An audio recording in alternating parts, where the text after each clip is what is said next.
वो कम होती जाएगी। 4 years in my college I sharpen my x, जिससे 1 साल में मुझे कहीं पे रुकना ना पड़े। This was the strategy. आज मेरे पास काफ़ी मैसेजेस आते हैं, sir please give me your strategy. I am sure आप में से काफ़ी लोगों ने किसी टॉपर्स को पूछा होगा, please share your strategy. Why? हर एक की स्ट्रेटजी अपनी खुद की होती है। अगर आज 990 लोग यूपीएससी में सिलेक्ट हुए तो यू विल गेट 990 स्ट्रेटजीज, क्योंकि हर एक की स्ट्रेंथ और हर एक की वीकनेस अलग है। You have to understand this. आप कभी डॉक्टर के पास जाते हैं बीमार होके, और कभी डॉक्टर को ये बोला है, सर जो आगे वाले पेशेंट को दी ना, मुझे वही मेडिसिन चाहिए। डिड यू से like that?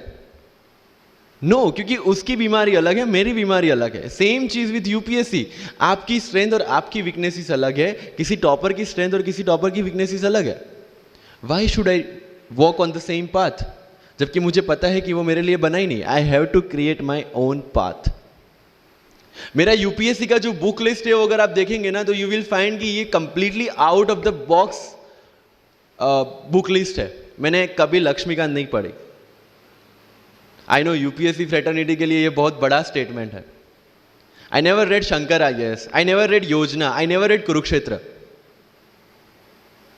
I didn't do writing practice for mains. मैंने मेंस में GS2, GS3, GS4 का एक पेपर, एक ऐसे और ऑप्शनल का एक पेपर लिखा है। That's all about my writing practice. Because I knew what are my strength and what are my weaknesses. Mains में 3 चीजें होती है, hand writing, speed and content. When I was so sure about my handwriting and my speed, why should I waste my time on writing the papers? Instead of that, I focused on improving my content. Getting my point? So if you are the aspirant की जिसको लगता है कि 3 घंटे में मेरे से paper finish नहीं होता, then go for writing practice. Then write as much as you can because you need that. But किसी टॉपर ने 50 पेपर लिखे हैं, 3 टेस्ट सीरीज ज्वाइन किया है, इसलिए मुझे भी करना पड़ेगा। No, that is not the rule in UPSC. किसी ने ये टेस्ट सीरीज ज्वाइन की, मैं वहां चला गया, किसी ने वो टेस्ट सीरीज की, मैं वहां चला गया। No, you have to create your own path, and this was the biggest part of my UPSC preparation. सुनो सबकी, करो मन की। This is applicability of your mind, क्योंकि आपकी स्ट्रेंथ, आपकी वीकनेस आपसे ज्यादा अच्छा कोई नहीं जानता। आपके पेरेंट्स भी नहीं, आपका सबसे क्लोज टीचर भी नहीं। आपको 3 बार चीजें पढ़ के समझ में आती है, किसी को 5 बार पढ़ के समझ में आती है, किसी को 1 बार समझ में आ जाती है।